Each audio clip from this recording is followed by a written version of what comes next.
মাত্র 10-12 দিন বাসায় ছিলাম না, তাতেই আমার বাসার অবস্থা খুবই খারাপ। কিন্তু 12-13 ঘন্টা বাস জার্নি করে আসার পর আর কোনো কাজই করতে মন চায় না। রাতে তাই কোনো রকম ফ্রেশ হয়ে খেয়ে ঘুমিয়ে পড়েছিলাম। সকালে ঘুম থেকে উঠেই সব কাজ করব। সকালবেলা উঠে আগে নাস্তা করে নিলাম, 1 কাপ চা খেয়ে তারপর শুরু করে দিয়েছি ঘর গোছানো।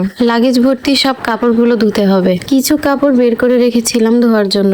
একদিনে তো একসাথে সব ধুতে পারবো না, অল্প অল্প করে ধুয়ে ফেলবো। কিছুদিন বাসা খালি থাকায় তেলাপোকার উপদ্রব খুবই বেড়ে গেছে। রান্নাঘর পুরো নোংরা করে ফেলেছে, তাই শুরু করলাম এখান থেকেই। রান্নাঘরের এই র্যাকটার মধ্যে আমি টুকিটাকি সবকিছু রাখি। এটার ভিতরে তেলাপোকা খুবই নোংরা করে ফেলেছে, তাই আগে সবকিছু বের করে নিয়ে তারপর এটা পরিষ্কার করছিলাম। গ্রামে যাওয়ার সময় দরজা জানালা সবই বন্ধ করে রেখে গিয়েছিলাম, তবুও সব জিনিসে ধুলাবালি পড়েছে। এখন আবার সবকিছুই পরিষ্কার করতে হবে। র্যাকের মধ্যে থেকে সবকিছু বের করে খালি করে ফেলেছি। তারপর একটা কাপড় দিয়ে ঝেড়ে ঝেড়ে ভালোভাবে পরিষ্কার করছিলাম। সব শেষে আবার নতুন করে কিছু কাগজ বিছিয়ে দিয়েছি, তারপর আবার জিনিসগুলো রেখে দিয়েছি। সব টুকিটাকি জিনিস রাখার জন্য এটাই আমার একমাত্র ভরসা। এখানে কাজ শেষ করে চলে এসেছি বিছানা গোছাতে। প্রথমে খাতা বালিশ সব আমি নামিয়ে নিয়ে বিছানাটা ভালোভাবে ঝেড়ে নিয়েছি। আগের চাদরটা উঠিয়ে ফেলেছি, এটা ধুতে হবে। তারপর অন্য একটা বিছানার চাদর নিয়ে বিছিয়ে দিলাম। চুলাগুলো পরিষ্কার করে নিয়ে তারপর ভাত বসিয়ে দিয়েছি। ভাতটা যতক্ষণে হবে ততক্ষণে আমি অন্য কাজগুলো করে নেব। সব টুকিটাকি কাজ সারার পরে আমি চলে এসেছি ঘর ঝাড়ু দিতে। পুরো বাসা ঝেড়ে তারপর সুন্দর করে ঝাড়ু দিয়ে দিলাম। তারপর বালতিতে করে পানি নিয়েছি, তার মধ্যে একটু ডেটল দিয়ে দিয়েছি।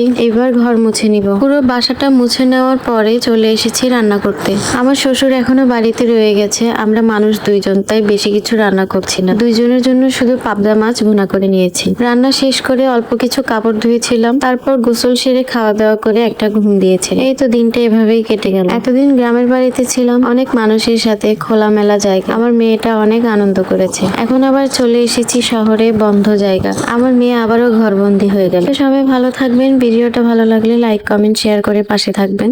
আল্লাহ হাফেজ।